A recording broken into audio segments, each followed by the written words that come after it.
تاریخ کے اوراق میں کچھ نام محبت وفا کی علامت بن گئے۔ ان میں سے ایک نام ذوالجناح ہے جو امام حسین علیہ السلام کا ساتھی بنا، جس کی پشت پر اسلام کی بقا کی جنگ لڑی گئی، جس کی داستان آج بھی زندہ ہے۔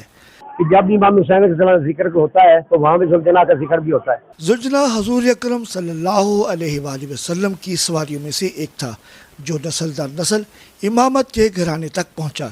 اس کی غیر معمولی رفتار کی وجہ سے اس کا نام ذوالجناح پڑا۔ آپ کو ذوالجناح اس لیے کہتے ہیں کہ ذوالجناح جو ہے وہ پروں والی چیز کو کہتے ہیں، اور جب امام حسین علیہ السلام کے گرد چکر رہا تھا ذوالجناح تو اس کے جو ہے تیر لگ کے اتنے ہو گئے جیسے پر ہوتے ہیں، اس لیے ذوالجناح کو ذوالجناح کہتے ہیں۔ ذوالجناح کی سارا سال خاص اہتمام کے ساتھ خدمت کی جاتی ہے اور اس پر سواری نہیں کی جاتی۔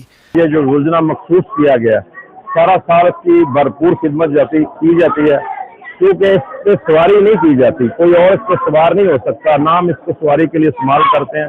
شبیہ ذوالجناح کی برآمدگی سے پہلے اس کی تیاری خاص اہتمام سے کی جاتی ہے۔ اب جب ہم تیار کرتے ہیں ذوالجناح کو تو پہلے سب سے غسل دیا جاتا ہے، اس کو دائنے کان میں اس کو اذان کی جاتی ہے، پھر اقامت کی جاتی ہے۔ پوری دنیا میں عزاداران حسین 9 اور 10 محرم کو شہادت امام حسین علیہ السلام کے موقع پر ذوالجناح برآمد کرتے ہیں۔ یہ وہ سواری ہے جس پر سوار ہو کر فوج یزید کو خطبہ دیا اور دین مبین کی سربلندی کے لیے جامع شہادت کی اعلیٰ منصب پر فائز ہو گئے۔ کیمرامین سید زرغام حیدر کے ساتھ سید عامر حسین تقوی، آج نیوز چونیا۔